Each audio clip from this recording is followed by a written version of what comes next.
from By the Shores of Silver Lake by Laura Ingalls Wilder. Background: the story of the Ingalls family continues in the 5th book of the series, By the Shores of Silver Lake. Years after the prairie fire, the family has moved to the Dakota territory. Shortly after settling into their new home, the family discovers that Laura's youngest sister, Grace, is missing. "She can't be lost," Pa said. "I left her outdoors. I thought she was with you," said Ma. "She can't be lost," Pa insisted. "She wasn't out of my sight a minute," he shouted. "Grace! Grace!" Laura ran panting up the hill. She could not see Grace anywhere. Along the edge of the big slough towards Silver Lake she looked, and over the flowery prairie. Quickly, quickly she looked, again and again, seeing nothing but wild flowers and grasses. "Grace! Grace!" she screamed. "Grace!" Pa met her on the slope as she ran down, and Ma came up gasping for breath. "She must be in sight, Laura," Pa said. "You must have missed seeing her. She can't be." "Terribly," he exclaimed. "The big slough!" He turned and ran.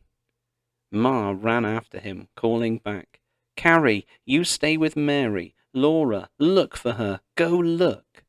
Mary stood in the doorway of the shanty, calling, "Grace! Grace!"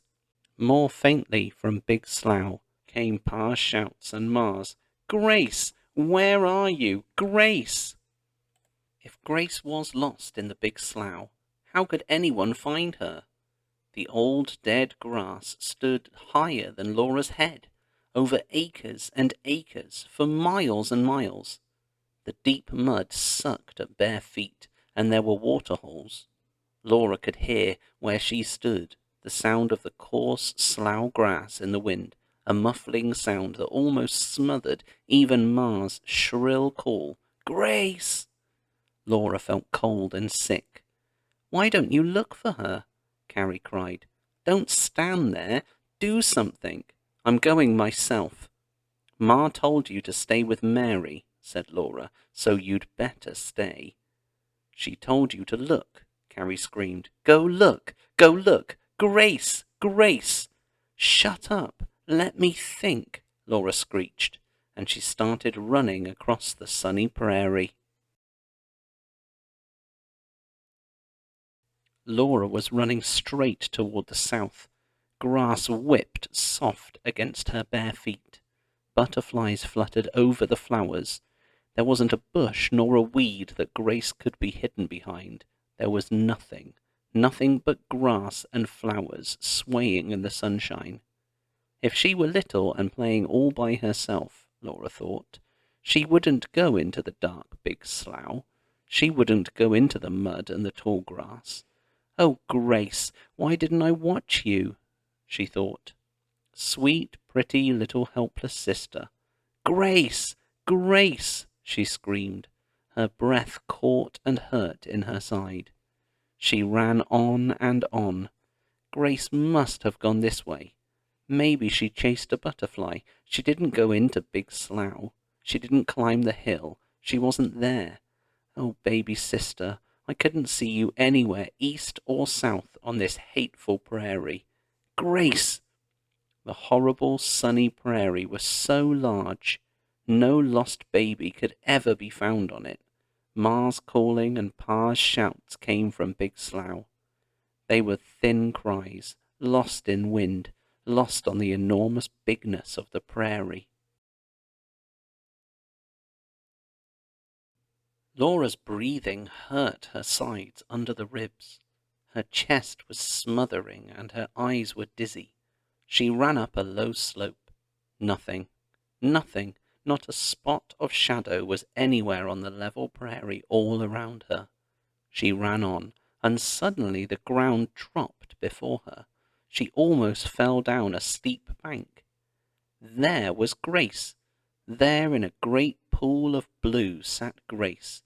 The sun shone on her golden hair, blowing in the wind. She looked up at Laura with big eyes as blue as violets. Her hands were full of violets.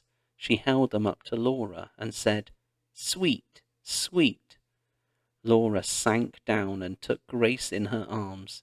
She held Grace carefully and panted for breath. Grace leaned over her arm to reach more violets. They were surrounded by masses of violets blossoming above low-spreading leaves. Violets covered the flat bottom of a large round hollow. All around this lake of violets, grassy banks rose almost straight up to the prairie level. There in the round, low place the wind hardly disturbed the fragrance of the violets. The sun was warm there. The sky was overhead. The green walls of grass curved all around, and butterflies fluttered over the crowding violet faces. Laura stood up and lifted Grace to her feet. She took the violets that Grace gave her and clasped her hand. "Come, Grace," she said, "we must go home." She gave one look around the little hollow while she helped Grace climb the bank. Grace walked so slowly that for a little while Laura carried her. Then she let her walk, for Grace was nearly 3 years old and heavy. Then she lifted her again. So, carrying Grace and helping her walk, Laura brought her to the shanty and gave her to Mary. Then she ran toward the big slough, calling as she ran, "Pa! Ma! She's here!" She kept on calling until Pa heard her and shouted to Ma, far in the tall grass. Slowly, together, they fought their way out of Big Slough and slowly came up to the shanty, draggled and muddy and very tired and thankful.